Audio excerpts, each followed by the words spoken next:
Welcome to my YouTube channel Vikas Sir Accountancy Amritsar. Today I am going to discuss about the topic cash book. बेटा cash book क्या है? It is one of the subsidiary book जिसमें हम record करते हैं cash और bank से related transaction. Cash book double column जो होती है, यूजुअली इसमें से 6 मार्क्स का क्वेश्चन आता है. कैश बुक डबल कॉलम की दो साइड्स होती हैं. One is debit side, another is credit side. और बेटा जी जो डेबिट साइड होती है वो आपकी रिसिप्ट साइड है और जो क्रेडिट साइड है वो आपकी पेमेंट साइड है. Whatever we receive in cash और through bank that will be recorded on debit side, और जो कुछ हम पे करते हैं कैश और चेक के थ्रू, बैंक के थ्रू, उसको हम रिकॉर्ड करते हैं क्रेडिट साइड पे. अब देखिए, सबसे पहले हमें दिया होता है cash in hand, cash at bank. Cash in hand, cash at bank, अगर कुछ ना कहा हो, ये दोनों हमारे एसेट्स हैं और जितने एसेट्स होते हैं उनका ओपनिंग बैलेंस हमेशा डेबिट होता है. तो इसको हम शो करेंगे to balance brought down. Cash in hand का बैलेंस कैश के कॉलम में, बैंक कैश एट बैंक का बैलेंस बैंक के कॉलम में. और अगर हमें वहां दिया हुआ है बैंक ओवरड्राफ्ट या बैंक का क्रेडिट बैलेंस, तो हम बाय बैलेंस ब्रॉट डाउन करके बैंक के कॉलम में लिखेंगे. और अगर हमने जो कुछ रिसीव किया है कैश के थ्रू या चेक के थ्रू, उसको रिकॉर्ड करेंगे डेबिट साइड पे. और जो हमने पेमेंट की है कैश के थ्रू या चेक के थ्रू, उसको हम रिकॉर्ड करेंगे क्रेडिट साइड पे. सपोज हमने कैश सेल्स की हैं, अगर हमें कुछ पैसे कैश में आए हैं, कुछ चेक आया है, तो टू सेल्स करके जितना पैसा कैश की फॉर्म में आया है वो कैश के कॉलम में, और जितना हमें चेक की फॉर्म में आया है वो पैसा हम कहां रिकॉर्ड करेंगे? बैंक के कॉलम में. सपोज हमने कमीशन रिसीव्ड की है, अगर कैश की फॉर्म में की है तो कैश के कॉलम में, चेक के थ्रू रिसीव की है तो बैंक के कॉलम में. और अगर हमने कोई गुड्स परचेज की हैं, कैश परचेज की है तो बाय परचेजेस करके कैश के कॉलम में, और अगर हमने गुड्स परचेज की हैं चेक के थ्रू तो बाय परचेजेस करके बैंक के कॉलम में. अब इसमें एक चीज याद रखना, इसमें क्या आता है, इसमें एक होती है कॉन्ट्रा ट्रांजैक्शंस. आपके माइंड में क्वेश्चन अराइज होगा, सर कॉन्ट्रा ट्रांजैक्शंस क्या होती हैं?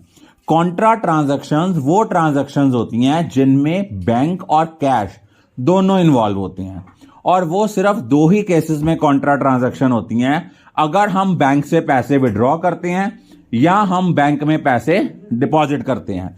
अगर हम बैंक से पैसे विड्रॉ कर रहे हैं फॉर ऑफिस यूज, तो जर्नल एंट्री बनती है cash account debit to bank account.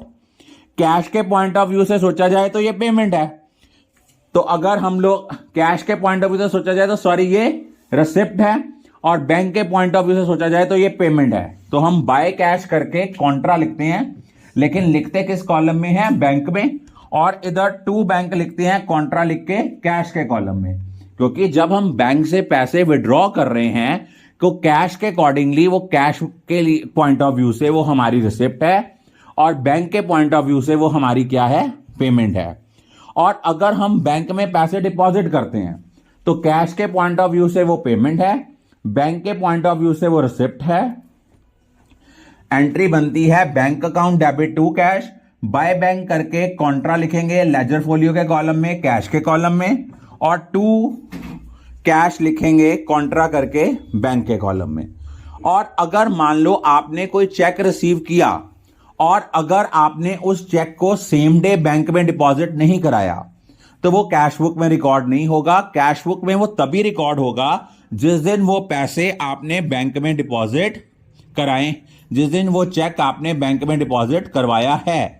Suppose आपने कोई चेक रिसीव किया 1 फरवरी को, तो उसको आपने बैंक में डिपॉजिट करवाया 3 फरवरी को, तो 1 फरवरी को उसकी जर्नल एंट्री बनेगी cheque in hand account debit to customer.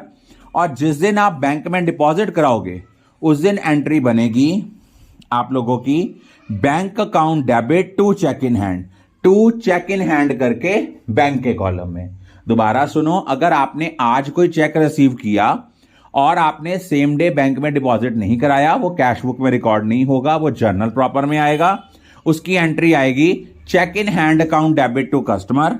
और जिस दिन आप बैंक में डिपॉजिट कराओगे उस दिन आप लिखोगे, कैश बुक में शो करोगे टू चेक इन हैंड करके बैंक के कॉलम में.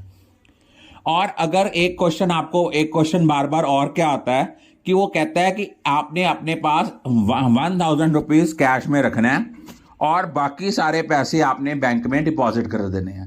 तो आपने क्या करना है, by balance carry down, cash के कॉलम का बैलेंस आपने रखना है 1000। उसमें बाद क्या करना है, कैश कॉलम की डेबिट साइड के टोटल में से क्रेडिट साइड माइनस कर देनी है। जो डिफरेंस आएगा उसकी कॉन्ट्रा एंट्री डालनी है पैसे डिपॉजिट करने की। और डिपॉजिट करने की एंट्री क्या होती है, bank account debit to cash, by bank करके कैश के कॉलम में, टू कैश करके बैंक के कॉलम में। एक चीज याद रखना, क्रेडिट ट्रांजैक्शंस, कोई डिस्काउंट रिसीव्ड किया है, डिस्काउंट अलाउ किया है, इनको आप कभी भी कैश बुक में रिकॉर्ड नहीं करते। ये सारी ट्रांजैक्शंस सॉरी कहां आती हैं, ये सारी की सारी ट्रांजैक्शंस आपकी जर्नल प्रॉपर में आती हैं। I think all of you are clear about